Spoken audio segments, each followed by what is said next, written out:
Hey there, happy Monday. I have a question that was sent in to AskAmy today from Danny. So the question is about OCD. And Danny says, I've been listening to this conversation, the principles, what you share for a couple years, and I've done a course here in the UK, and I can see how this understanding works for anxiety, panic, etc., but I can't fully get it for OCD. My problem is with broken glass. I panic about people perhaps knocking over a glass or even my dog walking over some glass outside during a walk. I scan around for it even on shopping trips, and when paying for goods, I'll check that the counter is okay and doesn't have a bit of plastic or something that I might imagine is glass.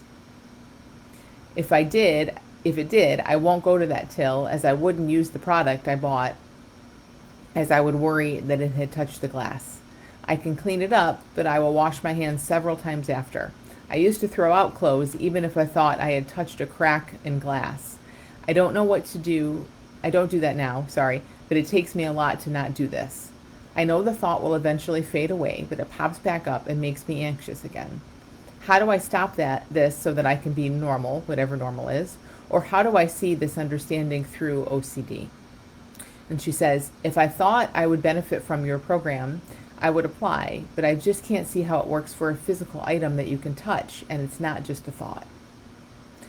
So thank you so much for sending this, Danny. I'm so glad that you're looking to get some clarification around this, because I think, as you suspect, it's not that this understanding doesn't apply to what you're going through at all. I've never found a thing yet that this understanding can't apply to or help with, but it for sure can look that way, for sure. And in fact, this is very, very common. Our things look like exceptions, like we just can't see it, and that's simply because we have the most thinking about the things that we're suffering around, right? So this whole glass thing, there's so much busy thinking in your mind around it that of course it's hardest to see there. That just makes sense. For someone else, it's something else. For someone else, it may be a panic attack. They can see, oh, I can see this everywhere else, but in the middle of a panic attack, this doesn't apply. Or it might be a habit or an addiction or a relationship issue or anything, anything. We all have our exceptions, and none of them are actually exceptions. They're just the places where we have the most thinking and it's hardest to see clearly. And by definition, the places we have the most thinking are our issues. That's where we suffer and struggle. That's what our suffering and our struggle is. This is really important, Danny. That's what it is it's a lot of thinking. So this whole glass thing, it's only an issue for you because there's a ton of thinking that looks very real. So I want to unpack this a little bit more, though, and speak to this for you. So you say, if I thought I would benefit from your from your program, which is the Little School of Big Change, by the way, which starts in 4 weeks for the fall course, I would apply, but I just can't see how it works for a physical item that you can touch, and it's not just a thought. So this is the whole crux of this for you, Danny. I really want you to see this, that glass is not your issue. I know that's what your mind thinks about and fantasizes about and worries about and tells stories about. But whatever it is, it's like glass is just kind of this little phobia. It could be anything. And talk with others, and people have little phobias around all kinds of stuff. It's not about what it appears to be about. So this has nothing to do, and just be open to this. You don't have to believe me. You don't have to agree. Just be open to this, that this has absolutely zero to do with glass. So when you say I can't see how it works for a physical item, well, it has nothing to do with the physical item. Nothing at all. What it has to do with is the fact that your mind has decided that this particular physical item, but again, it could be anything, but your mind has picked one thing, and it's telling a lot of stories about it. It's dangerous, it'd be horrible, it's scary, I have to avoid it at all costs, all these bad things could happen.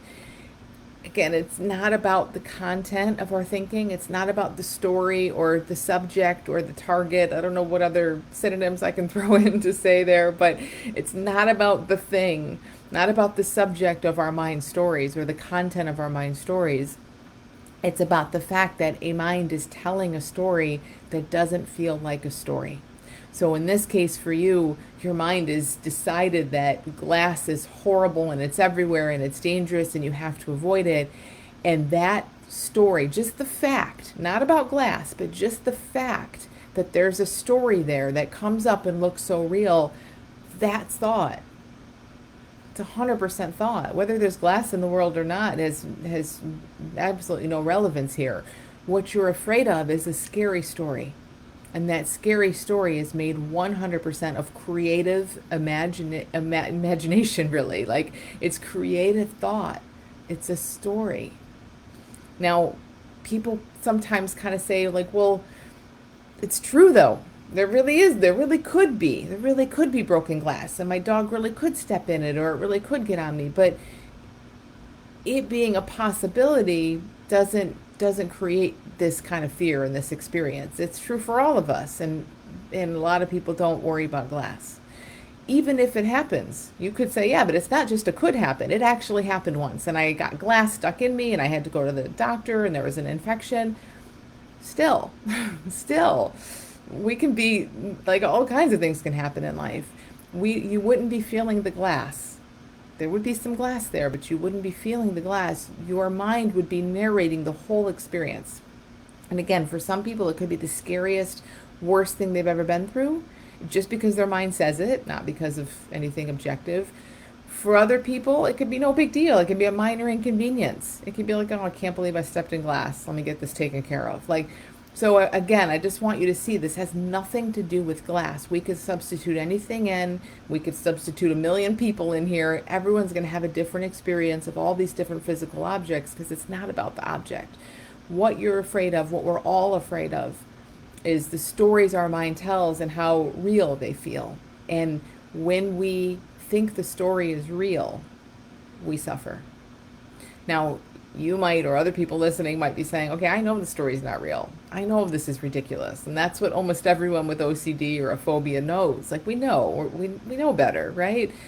But, and that's true, and that's great that we know better on some level. And this is just where the opportunity is. I don't know how else to say it. Like, this is just where the growth is. This is where we get to really say, okay, it's not a black or white thing. I know it's thought or I don't know it's thought. Our knowing doesn't do much for us. Anybody can know that you're afraid of thought.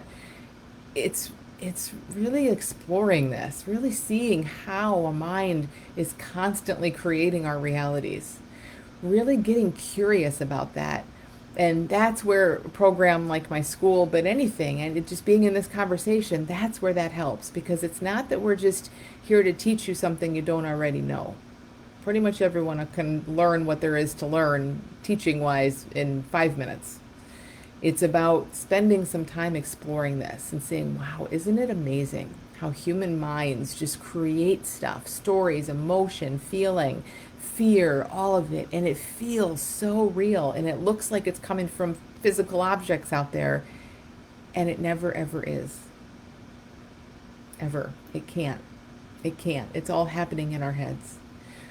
There's so much in that. When we slow this down and explore it, there is so much in this to explore, so much room, so much freedom that can start to open up when we really look. And unfortunately, so many of us are kind of busy in our heads, just humans, all of us. So don't shame yourself over this. It's just all humans. We get so busy in our heads and we stay up at this high level. And we're like, oh, I know it's thought, fine. But that doesn't do anything for us. We need to take a minute, slow down, and really look. If we're still suffering over anything, there's more to see around it. There's a bigger depth, a bigger way to see, oh, look at the creative process happening here. Because I promise you, Danny, when you see it that way, this will start to lose all the hold it feels like it has on you. It's just about truly waking up to what's really going on, little by little. And a big part of that is this initial step of seeing that this has nothing to do with the physical object. So thank you so much for sending your question. I hope it's helpful. If any of you want to be in this life-changing conversation where we really slow down and explore this, whether it's around a phobia, anxiety, an unwanted habit, unwanted relationship pattern or pattern you fall into, moods, anything. There is so much like wiggle room and freedom and change that starts to open up and happen when we start to really, really explore it in a deep way. What is this? What is this human experience anyway? Like, how is it created? What is it about? How does it work? And best of all, what's there beyond it? You know, how we're so healthy with everything we need beyond this big illusory experience that we all live in. So much incredible, amazing things open up from that. So please check out the Little School of Big Change if you want to be in this conversation. It starts in just 4 weeks from today on August 30th. And listen to these videos, send your questions to me. There's so many ways to do this. So thanks so much for listening. I hope it's helpful. And I'll see you next Monday. Bye, everyone.